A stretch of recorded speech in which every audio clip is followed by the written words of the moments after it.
Heme aquí con Leonardo Curcio. Leonardo, qué gusto recibirte el día de hoy. Heme aquí feliz de estar contigo.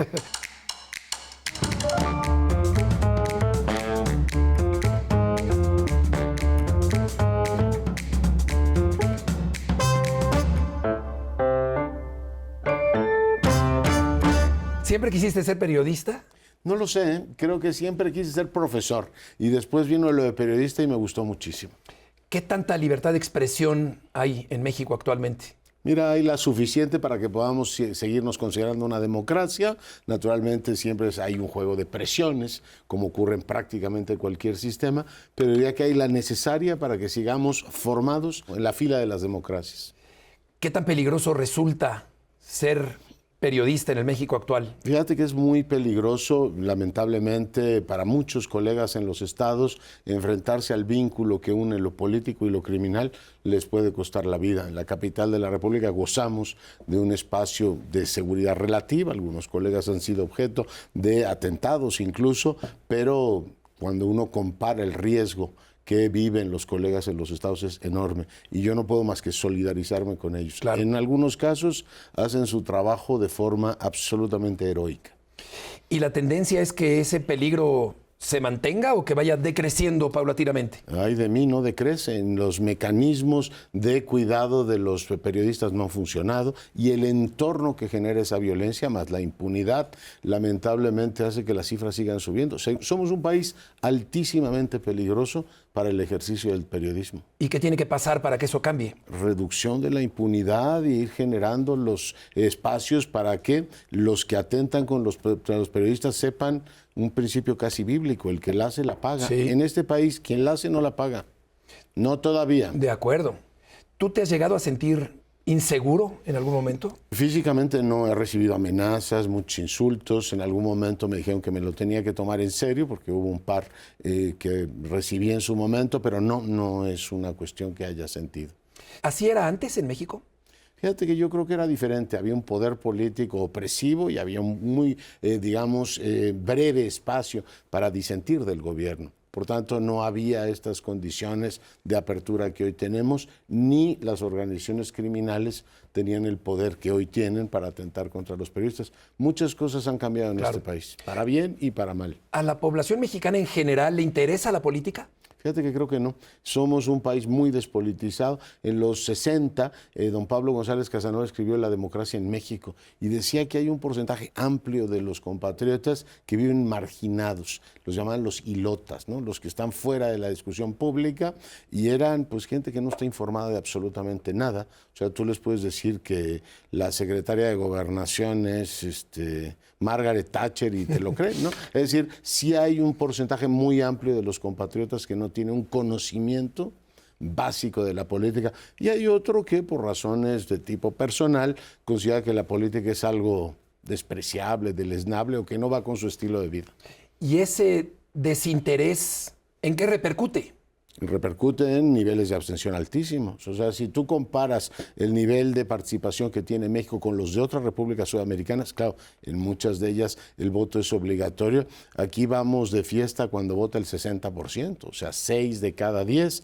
Por tanto, tenemos un amplísimo nivel de abstención y un poco consumo de información política. O sea, la gente politizada, yo digo que nos podríamos reunir a veces en un cenáculo. Sí. ¿Qué tanto derecho tiene a quejarse, entonces, aquel que no se compromete con su voto?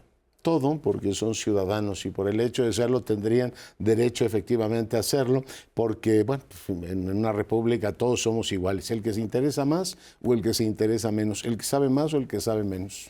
¿Y la democracia qué tan lejos está de consolidarse cuando se da este fenómeno de la población desinteresada en la política? Yo creo que pierde legitimidad cuando tú tienes autoridades y en lo local se puede ir hasta el 50 y tantos %. Hay varias entidades, Baja California, por ejemplo, es una de las más severas en materia de abstencionismo.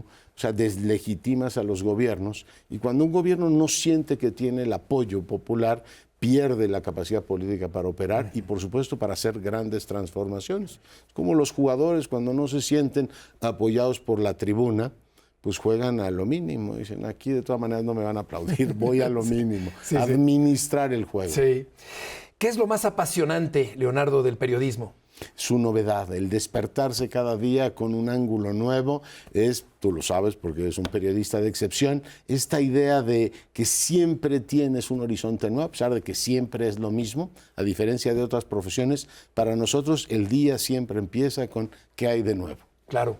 Eso es lo más hermoso que hay. Sí. Porque sabes que no envejecemos. Y eso nuevo... No tenemos riesgo de repetirnos. Tú no puedes narrar el partido de Luigi Riva y Beckenbauer, que se nos murieron este año. Claro. Se narra el partido de hoy y el periodista siempre narra lo que ocurre el día. Exactamente. Esta parte periodística te lleva... Te digo lo de no envejecer para consolarnos. sí, porque tienes 61. Tengo esa edad. 61. ¿Cómo jerarquizas la información de cada día? Me veo más joven, claro. Claro, desde luego. No, ¿cómo jerarquizo? Yo le doy una gran preeminencia a lo político y a lo internacional. Yo sigo creyendo que aunque no sea particularmente atractivo, lo que ocurre, digamos, seguirlo puntualmente, lo que ocurre en el mundo impacta de una manera directa en nuestras vidas. Por tanto, le doy seguimiento. La jerarquización siempre empieza con aquello que potencialmente puede afectar más en nuestras vidas, aunque no se vea, digamos, en lo inmediato. Tiendo a no seguir la nota roja, que es muy tentadora, es muy sexy, da rating, todo lo demás, pero yo considero que hay que contarle al sector que está interesado en esto aquello que crees que puede incidir en el tiempo presente y en el futuro inmediato, en sus vidas y en el país. Claro.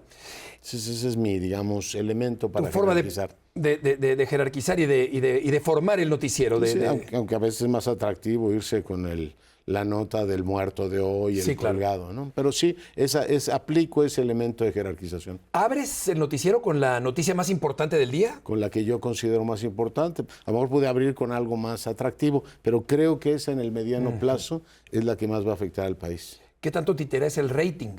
No tanto.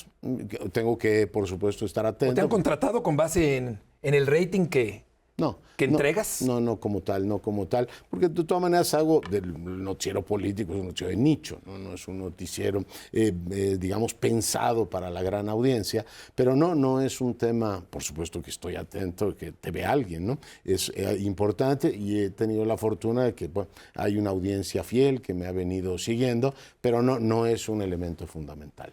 ¿Qué tanto han cambiado los medios de comunicación y los noticieros particularmente? Porque a mí me tocó participar en el noticiero más visto en la historia de la televisión mexicana durante 10 años, pero podíamos decir, Leonardo, que era el noticiero único, para bien y para mal. ¿Qué tanto ha cambiado eso con el paso de las décadas? Han pasado tres cosas. Uno, la atomización de la atención. Tú eras un personaje fundamental, Sabludov, todo mundo sabíamos lo que ocurría en ese espacio informativo. Hoy tienes una atomización. Eso. O sea, si le preguntas a la gente quién es el conductor del estelar de algún canal, igual titubean, ¿eh? Claro. Algunos son más famosos. Tienes un proceso de atomización brutal. Segundo, una dispersión a lo largo del día del ciclo informativo. Antes tú llegabas a la noche esperando que te dijeran qué es lo que había ocurrido. Hoy llegas a la noche sabiendo qué ocurrió. Claro. O sea, lo que esperas es otro contexto. Y ha cambiado mucho también el tipo de relación entre el periodista y la noticia. Hoy tú no necesitas corresponsales en prácticamente ningún lugar del mundo, porque los actores tienen sus cuentas de Twitter, sus cuentas institucionales. Entonces, si tú quieres saber qué dijo Joe Biden, pues vas a la cuenta de Joe Biden y te enteras qué dijo Biden o qué dijo la fiera esta de Trump. Entonces, todo eso ha cambiado radicalmente en los últimos años. Y bueno, pues tenemos un universo con mucha gente desatenta, o sea, mucha gente cree que está enterada de las noticias, pero tiene una desatención enorme y hay una atomización de la agenda informativa impresionante. Hablando de Twitter, una persona sin formación periodística, ¿hace periodismo en el momento en que publica una primicia? Sí, si publicas una primicia estás ¿Eso es hacer periodismo? No solamente, pero si haces eso, sí. Si no eres periodista y publicas una primicia, una exclusiva, estoy de acuerdo, algo que sea cierto, sí, claro. Esa práctica es periodística. Sí, estás revelando algo que los demás no saben. Correcto. Y que incide para bien o para mal en la vida de la gente. Exactamente. Ahora, en una actualidad donde hay decenas o incluso centenares de noticieros, como ya acabas de mencionar, ¿qué es lo que hace diferente a tu programa de noticias? En la elaboración de un contexto, lo que yo intento ofrecer todos los días es un contexto para insertar la noticia en el mismo, ofrecer no solamente elementos que permitan captar lo que se está diciendo en ese momento, sino todas las implicaciones, no todas, pero una buena parte de las implicaciones que podría tener. E intento adelantar esto que llaman prospectiva, ¿no? Es decir, sí, qué impactos podría tener y, por supuesto, plantearle a la audiencia una discusión, ¿no? Es decir, reflexionar colectivamente. ¿Qué opinas del nivel en general del periodismo mexicano? Ha mejorado notablemente, pero sí hay una desigualdad enorme, ¿no? ¿En qué sentido? Pues hay periodistas de altísima calidad y hay otros que realmente les haría falta dedicarle algunas horas al trabajo. Heme aquí acusando a algunos. Sí, sin decir nombres, ¿no? Por supuesto que no lo haré. Oye, ¿qué haces cuando...? Porque yo te conozco, porque he trabajado contigo y me encanta tu forma de trabajar. Para fortuna mía. Muchas gracias. Yo diría tal expresión de ti. Pero ¿qué haces aparte de lo periodístico? O sea, ¿qué te gusta hacer? ¿Qué afición tienes? ¿Te gusta el cine, por ejemplo? Me gusta. Pero me gusta más dormir. Lo que más me ¿Dormir? gusta es... ¿Cuántas Claro, horas? No, las que pueda. Yo vivo pensando en que en algún momento de la vida hay que dormir. No, aparte de dormir, por supuesto que me gusta el cine, me gusta leer. Por encima de todo me gusta viajar. Viajar es lo que más me ¿Cuál es tu gusta. país favorito Pues para hay- viajar? Pues Italia, España, hay varios. Y siempre el que no conozco. Tengo un ánimo de conocer el mundo. He visitado 85 países, el otro día contaba, y tengo ganas de seguir conociendo algunos. Pero esos países, España e Italia, están particularmente bien organizados para visitarlos, ¿no? Sí, Son países visitables, diría. claro. ¿Qué país que no conoces te encantaría conocer? Fíjate que estoy pensando en Sudáfrica. ¿Tú conoces Sudáfrica, no? No, porque no fui a ese tocó el campeonato mundial. Tengo ganas de conocer Sudáfrica. Sudáfrica. Sí.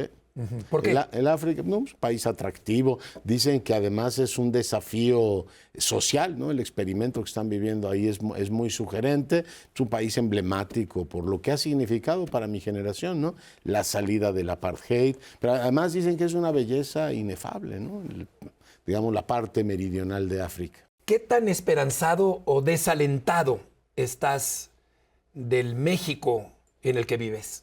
Estoy razonablemente optimista. Yo siento que tenemos una juventud muy desatenta de lo que han sido las grandes transformaciones de este país, básicamente el cambio democrático, la apertura. Siento que los jóvenes están muy distantes de cuidar o valorar esto que ha costado pues, una generación instaurar, libertad de expresión, todos estos elementos los dan por hechos y los veo en general muy distantes de la vida política. Entonces me pregunto, como se preguntan muchos expertos, ¿quién garantiza el futuro? Una democracia se debe plantear quién garantiza el presente, pero también quién garantiza el futuro. ¿Quién está tomando las decisiones para que su vida, cuando lleguen a la edad que tengo yo, sea mejor que la que hoy tenemos, ¿no?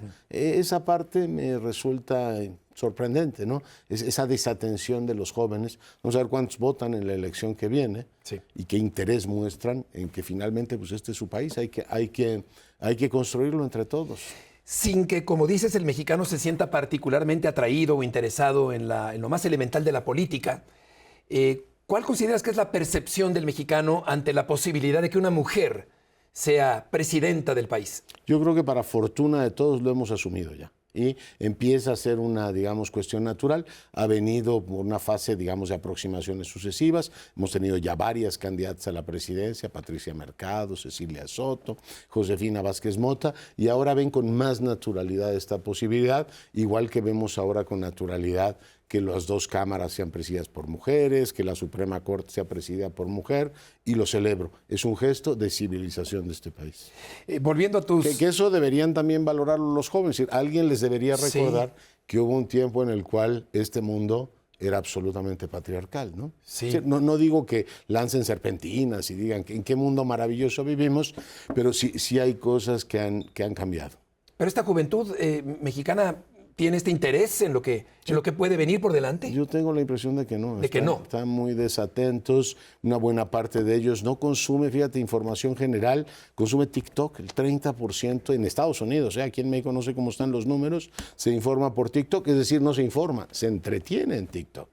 Con todos los distractores que eso supone y la forma en que el algoritmo te va llevando no a lo que es importante que sepas, sino aquello que te entretiene más. Claro. Ese tema de la inteligencia artificial y el algoritmo es otro de los asuntos que han cambiado radicalmente la forma en que nos informamos y que trabajamos. Claro. ¿Cómo anda México, Leonardo, en términos de educación y civismo? Mal, muy mal. En educación estamos reprobados y eso deberíamos hacernos cargo de que este es un país que ha olvidado, o sea, se ha, digamos, puesto un gran énfasis en la idea de los derechos. Todos tenemos derecho a todo, pero la idea del mérito y del esfuerzo se ha dejado de lado. Esta idea de que todos tenemos derecho a ir a la universidad, yo estoy de acuerdo, el derecho lo deberíamos tener, pero igual que jugar en primera división te debe costar, no todos tenemos derecho a ser Carlos Reynoso, que yo lo hubiese reclamado, claro. Sino, es decir, tiene usted que trabajar y hacer la parte que le toca. Veo que somos un país muy, muy atrás. Las últimas pruebas de PISA son lamentables. Y se nota en la forma en que nos expresamos, se nota en la capacidad de retención que tiene la gente. Y en materia de civismo somos un país que le sigue debiendo a la convivencia. Una buena parte de la violencia, pero no te quiero amargar el programa, que tenemos en este país se debe a la forma en que nos comportamos con nuestros vecinos. O sea, buena parte de la violencia es tipos bebiendo en los multifamiliares, se estacionan donde no deben, ruido a la hora que no deben ser, perros ladrando por aquí y por allá. Es una falta de respeto por los demás, sí, que genera violencia. O sea, las encuestas del INEGI así lo consignan. Y esa es la parte profundamente incivil que tiene el mexicano, claro, que tenemos los mexicanos. Esta idea de que la regla está bien para los demás, pero no para uno. Sí, sí. Y hablaste de fútbol y de Reynoso, aquel talentosísimo, virtuoso orquestador de la América de los años 70, chileno. Sí. ¿Te gusta el fútbol? Me gusta. Me gustaba más que me gusta. Sí, ya no te... ¿Sabes qué? Tantas decepciones a lo largo de la vida. Yo creo que solo Juan Villoro y tú siguen teniendo este entusiasmo. Así, a pesar de los pesares, hay que seguir en el fútbol. No, a mí me encantaba el fútbol, como a todos. Pero sí siento que ha perdido competitividad la liga. Y la selección, desde que yo me acuerdo, nos ha dado esta sensación de que estamos siempre al borde de la derrota. Pero mi verdadero héroe infantil era Enrique Borja. Ajá. Y te cuento en 20 segundos, un día fui a Moscú, al Mundial de Fútbol, e iba bajando por estos, pasos a desnivel que hay ahí. Y de pronto veo a Enrique Borja y dije, bueno, esta es mi vida, vengo al Mundial de Fútbol y encuentro a quien para mí era el gran futbolista de aquella época. Claro, que metía goles rocambolescos. Y por cierto, le dejé de ir al América, que en un tiempo le fue, porque dejaron de alinear a Borja. A Borja, claro, que venía de la Universidad de México, al equipo del América, claro. Oye, y lo que más me ha gustado en mi vida, que no me lo preguntas, pero es jugar fútbol. ¿Jugar fútbol? Bueno, es lo más... Esa no me la sabía. Pues es lo más bonito que hay en el mundo. ¿En qué posición? Yo jugaba delantero. ¿Y en qué liga o en qué campo? No, jugaba en la universidad. Llegué a jugar en Pumitas algún tiempo. Ah, sí. No, pero digo, nunca jugué así. Pero era lo que más placer me ha dado en la vida. Mira, es jugar fútbol. Jugar fútbol. Digo, habrá otras cosas que me den más placer, entiéndeme, sí, claro, pero el fútbol era esa sensación de compañerismo, de exigencia, es sublime. Quien no ha jugado fútbol se ha privado de un gran placer. Fútbol, estoy de acuerdo. Y esa sensación de lúdica, pero también la parte de solidaridad con el compañero, que es una alianza indivisible que es realmente extraordinaria en el fútbol. Me quedé pensando en el fenómeno del mexicano, no de la parte deportiva, sino de la parte de la creencia del mexicano que se derrumba y que se deprime cada vez que eliminan a la selección mexicana en el Campeonato Mundial, pero que renueva su ilusión para la siguiente Copa del Mundo, en parte por la maquinaria comercial que acompaña a la selección mexicana. Y hay algo más. Fíjate que el otro día le decía a un amigo, también periodista, el que descifre ese enigma va a ser el gran intérprete del ser nacional. No tenemos a Octavio Paz, Samuel Ramos, mucha gente ha escrito sobre el ser nacional, Villoro ha escrito también páginas brillantes sobre eso, pero ese ánimo de seguir acompañando y creer, el triunfo del optimismo sobre la experiencia es algo notable. El que entienda y logre descifrar eso va a interpretar en el fondo el ser nacional. En busca del alma nacional. Algo así. No, digo, puede dar para un gran ensayo, sí, ¿no? Sí, cómo no. Yo me acuerdo desde el premundial, bueno, en los 70, el 70 no nos fue tan mal, ese me acuerdo vagamente, pero desde el premundial del 74, todavía me acuerdo echándole la culpa a Roca y a todo lo demás. Y ahora cuando oigo que le echan la culpa al entrenador, digo, bueno, 50 años después seguimos repitiendo la misma sinfonía. Sí. ¿Te acuerdas del Mundial del 78? Me acuerdo. Cuando recibe 6 de Alemania, 3 de Polonia y 3 de Túnez. Que me recuerda mucho la política, ¿no? A pesar de lo que digan, nos va a ir de maravilla. Sí. Y este aquí con que nos metió Túnez 3. Exactamente. Temimio, no me acuerdo cómo se llama. Todavía me acuerdo de los jugadores. 3-1 de Túnez, dices, ¿no? Túnez 3-1. Claro que Vázquez Ayala, Gonini Vázquez Ayala mete el penalti del equipo mexicano. Que era el lateral, sí. Correcto. Y me dabas oportunidad en la radio de dar una sección taurina.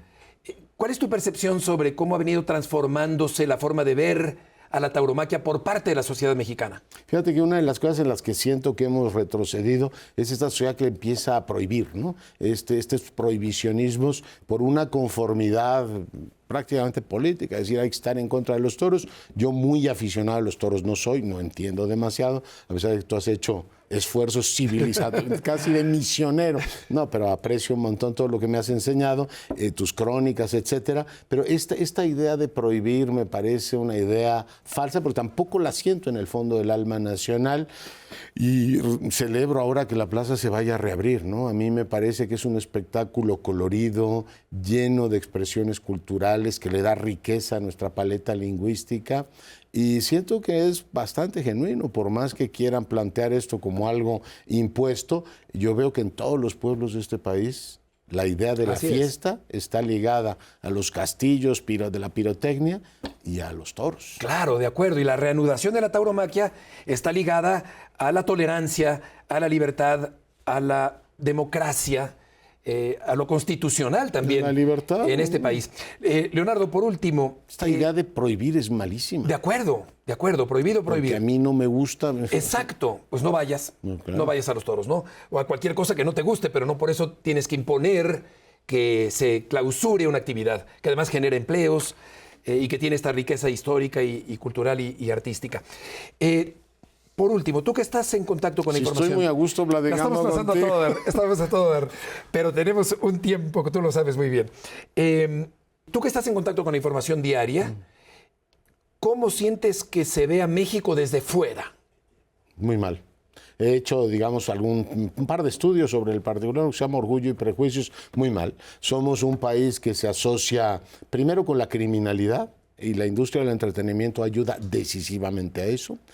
La música está ayudando a eso. Ve todo el debate que tienen ahora en Chile con el Peso Pluma, que si eso, sí, ¿no? Es decir, que si actúa o no. Sí, o sea, la asociación de México igual a un país seminarcotizado es muy mala. Tenemos la imagen de un país violento, de un país irredento y de un país que no forma parte del círculo de interés inmediato de la potencia. Fíjate la paradoja.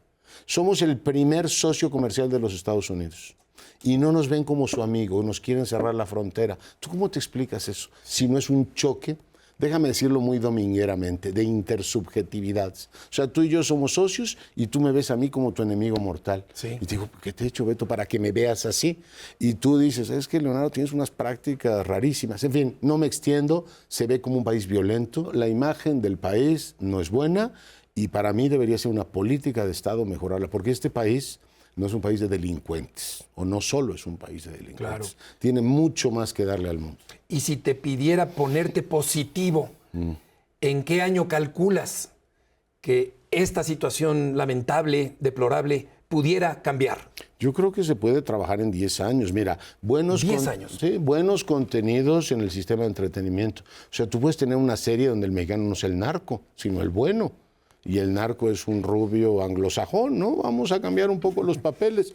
Necesitas una política de Estado que vaya y lleve a todas, por ejemplo, en los Estados Unidos, los círculos trumpistas, la noticia de que este país es su principal proveedor, que la mayor parte de los perecederos que llegan ahí, si la fruta que se comen llega de este país, es decir, irles a contar la verdadera historia que es este país. Si tú pretendes, además tú eres un experto en esto, que la gente sepa las cosas porque tú supones que las deben saber, estás mal.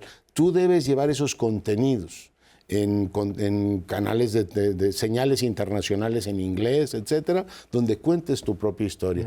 Y eso en pocos años se podría cambiar.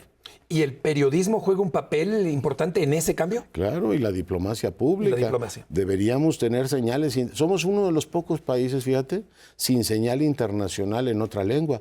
Tú enciendes tu televisión y tienes canales chinos, italianos, franceses, iraníes, rusos. Si tú estás sentado en un hotel de Viena y quieres saber qué ocurre en el mundo y quieres un canal mexicano, no hay ninguno que te hable alemán, o en los Estados Unidos uno que te hable inglés y te cuente la forma en que México ve el mundo. Sí. Son más bien canales hechos por latinos en los Estados Unidos. Es verdad. Ahí tenemos un pendiente. Ya lo creo. Leonardo, muchas gracias por estar aquí. Qué placer alegría. platicar contigo. El placer es todo mío, querido amigo. Que te vaya muy bien. Te deseo de toda la aventura del mundo. Gracias, Leonardo. Aquí con Leonardo Curcio.